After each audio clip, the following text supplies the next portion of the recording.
E aí, galera, hoje eu tô aqui com o Renê Silva, o criador do Voz das Comunidades, o jornal comunitário que é sucesso em 9 comunidades. Fala aí com a galera, Renê. Bom dia, galera. Boa tarde, boa noite, boa madrugada. Não sei que horas vocês estão assistindo esse vídeo, mas oi pra todo mundo. A ideia é a gente fazer um bate-papo contando a vida dele, algumas curiosidades e falar o assunto que todo mundo quer saber. O que vai acontecer nas comunidades, a situação das operações. Vamos lá, Renê? Bora.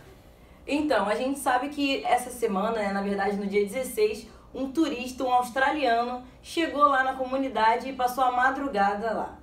Como você foi chamado para participar dessa situação? Porque a gente sabe que você foi lá e ajudou, que o gringo, ninguém estava entendendo o que ele estava falando. Como você chegou lá e fez essa conciliação aí?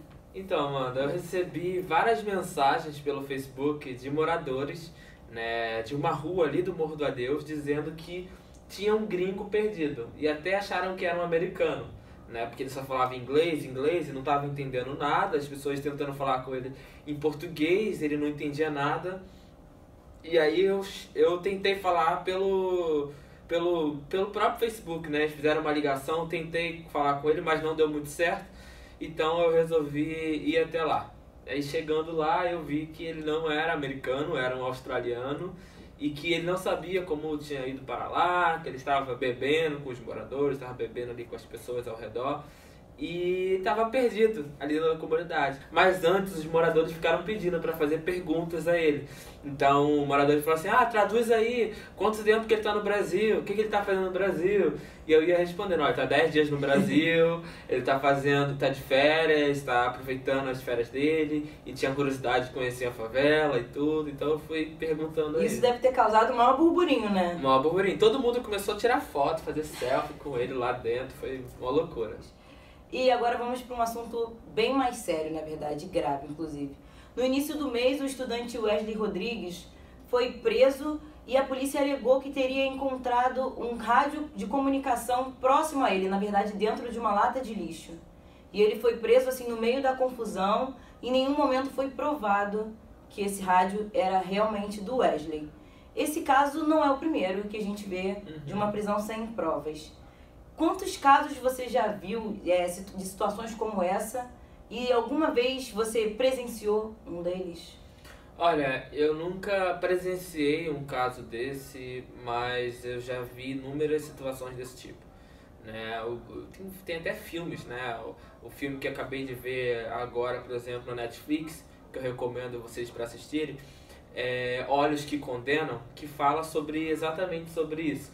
Que fala de como o jovem pode ser preso injustamente, de como a mídia também pode contribuir para essa prisão, porque fica cobrando, né, para as autoridades uma resposta imediata. Então, eu acho que assim, tem uma responsabilidade de todos os lados, né, seja da mídia, seja do governo, da polícia, de todo mundo nessa situação, mas infelizmente são casos que não são exceções. Né, são muitos casos, né, não é uma raridade, é uma coisa que acontece a todo momento, principalmente se você mora na favela, porque você pode ser pego mesmo sem drogas, mesmo sem arma, mesmo sem nada, por você estar parado, você pode ser pego e colocarem coisas na sua mão, nas suas costas, para dizer que isso estava com você. Então, o caso do Wesley, por exemplo, em que teve uma grande repercussão, porque o ativista Raul Santiago, do coletivo Papo Reto, começou a compartilhar, começou a acompanhar as autoridades. A Melissa Canabrava, do Voz das Comunidades, também começou a acompanhar, falando com a família, falando com os advogados, falando com a Defensoria Pública, indo no presídio. Então, isso tudo mobilizou, né, também a mídia para lutar a favor dessa família. Sim, houve uma grande repercussão desse caso no Twitter, inclusive, né? Muita gente dando retweet, dando like, compartilhando mesmo para ver se a justiça fazia alguma coisa. Sim, porque exatamente. Rolou um vídeo, inclusive, né, da mãe dele bem desesperada, dizendo que o filho não tinha nada a ver com isso, sim. Enfim. Esses vídeos são importantíssimos, né? Quando a mãe, quando um parente, quando até mesmo um patrão do Wesley, porque ele trabalhava numa lojinha lá na comunidade, até o patrão do Wesley fez um vídeo dizendo que ele trabalhava lá naquele lugar. Então isso ajuda muito a provas concretas de que de fato ele não era um criminoso. E continuando no assunto prisão, mas agora vamos para a parte do baile da gaiola. o DJ Renan já está preso desde abril. E a alegação é que ele faz parte do crime organizado, né? Ele tem associação com o tráfico. E essa acusação é que ele era uma espécie de olheiro do tráfico, né? Vamos dizer assim. O que você acha dessa prisão? Por que você acha que ela aconteceu? Você concorda? Você discorda? Qual o seu posicionamento sobre a prisão do DJ Renan?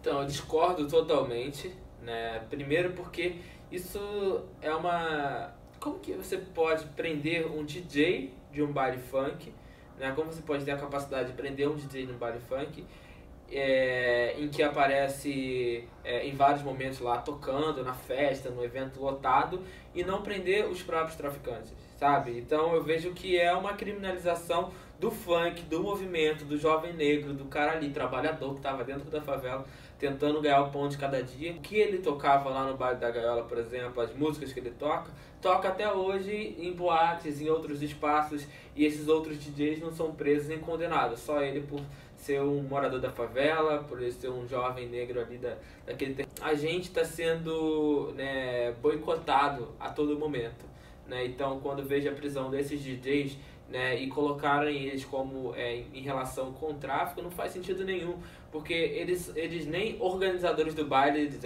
eram DJs que apenas tocavam e se apresentavam nesses eventos, né? O que a polícia posiciona é que eles eram um dos organizadores, né? Então essa acusação já começa errada. Exatamente, com certeza, porque quem organiza geralmente os baile funks são os comércios ao redor da comunidade, né? Os comerciantes ao redor, porque ali tem muito interesse comercial. Baile funk não é coisa de traficante, né? Não é coisa de bandido, é coisa de morador de favela que não tem opção de lazer no final de semana e precisa de um lugar para se divertir. E agora indo para as operações que também, né, a gente vê diariamente nas comunidades. Os atiradores do BOPE que participaram do sequestro na Ponte Rio-Niterói foram os mesmos que participaram da operação em 2010, né, das Forças Armadas lá no Complexo do Alemão. E nessa ocasião foi o momento onde você fez a cobertura completa pelo Twitter. Alguma cena te marcou muito nesse momento? Como foi? Conta pra gente acompanhar isso tudo, estando lá dentro, uma situação extremamente tensa, né? Bem grave, imagina. Conta pra gente como foi acompanhar isso tudo. Então, foram momentos de tensões, mas o que eu mais queria fazer ali naquele momento era mostrar o lado da favela, né? Era mostrar o lado dos moradores, enquanto sofrendo a situação do que estava acontecendo, né? Seja pro lado do tráfico, seja pro lado da polícia, a gente estava sofrendo muito com toda aquela operação, com toda aquela situação. Então, por exemplo, as pessoas não estavam conseguindo levar seus filhos na escola, as pessoas não estavam conseguindo sair para o trabalho. Então, todos esses problemas ocasionados aí por conta dessa operação, né, essa mega operação dentro da comunidade, fez com que as pessoas mudassem a sua rotina. E o meu objetivo ali, enquanto voz de comunidade, era informar os moradores sobre o que estava acontecendo.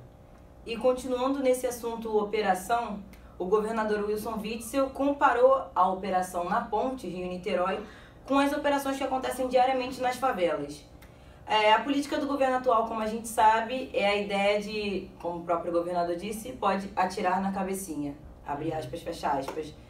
Qual a sua opinião sobre isso? Você que está lá dentro todo dia, conta pra gente como os moradores lidam com isso. O que você acha do governador, né, uma pessoa tão influente no nosso estado, falar isso publicamente? Olha, primeiro que é um absurdo de tamanho assim que não dá para descrever, é indescritível. Tudo isso que esse governador fala, tudo isso que o presidente vem falando também. Acho que a gente precisa sim protestar, sim criar movimento e sim fazer com que esse pensamento não seja um pensamento também da sociedade, porque quando a sociedade começa a pensar como esses governantes estão pensando, a gente vê que a sociedade está muito doente, né? Que a sociedade não está pensando no outro, não está pensando enquanto ser humano, está pensando enquanto animais, pensando enquanto qualquer coisa do tipo, mas não está pensando no amor ao próximo, né? Não está pensando no amor nem mesmo a um animal que seja. Então acho que a gente precisa ter muito cuidado com essas falas, como essa fala do governador, né? De atirar na cabecinha, de fazer isso, de fazer aquilo. Então é muito triste tudo isso que a gente tem vivido e tem visto. Você falou agora há pouco em relação às operações em horário das aulas, né, da escola das crianças. O governador Wilson Witzel também questionou essa decisão, inclusive o Tribunal de Justiça do Rio tinha proibido essas operações em horário de aula e ele questionou essa decisão. E na situação que ele questionou a decisão, ele também questionou a veracidade das cartas escritas pelas crianças da Maré, né, aquelas cartas onde as crianças diziam que tinham medo das operações. Nesse momento, ele falou que os verdadeiros responsáveis pela morte de inocentes em favelas do Rio são os pseudos defensores dos direitos humanos. Qual o seu posicionamento sobre essa frase? Dá até uma preguiça, né, de falar mais uma vez sobre a mesma situação. Primeiro que acho que essa responsabilidade dessas mortes é sim, né, do governo do estado, é sim da polícia, porque a gente tem uma polícia que está comprometida a matar, não está comprometida a prender, não está comprometida a combater o crime, está comprometida a matar, o extermínio, principalmente o extermínio do jovem negro de favela. Então não importa se ele é trabalhador, não importa o que ele faz dentro da comunidade, não quer saber, quer matar e acabou, e vai matar e é por isso mesmo. Então acho que a gente, enquanto ativistas, enquanto comunicadores, enquanto pessoas que lutam diariamente pelos nossos direitos, temos sim que cobrar, temos sim que mostrar o que está acontecendo ali dentro para que mais violações de direitos humanos não aconteçam.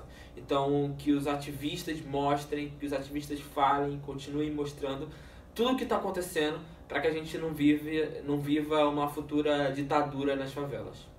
E para finalizar, eu quero te pedir para deixar um recado para as autoridades em relação às operações na favela. Se você tiver um espaço, na verdade, o seu espaço está aqui agora, para deixar um recado para o governador Wilson Witzel sobre essa ideia de liberar as operações na favela em qualquer horário do dia.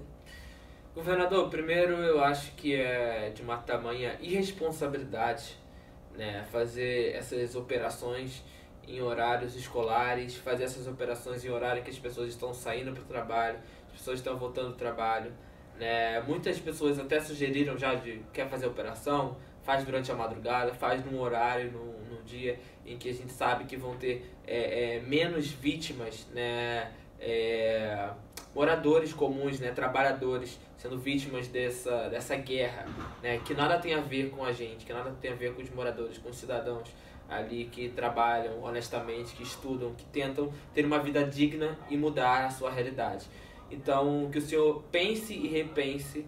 Todas aquelas cartas escritas não foram a mando do tráfico, não foram a mando de nenhuma facção. As cartas escritas por moradores da Maré, né, feita lá já com a rede da Maré, feita com algumas organizações lá do Complexo da Maré, foram cartas verídicas. E se o senhor pedir para fazer essas mesmas cartas em qualquer escola da rede pública dentro das favelas, você vai ver que o resultado é o mesmo. Muito obrigada.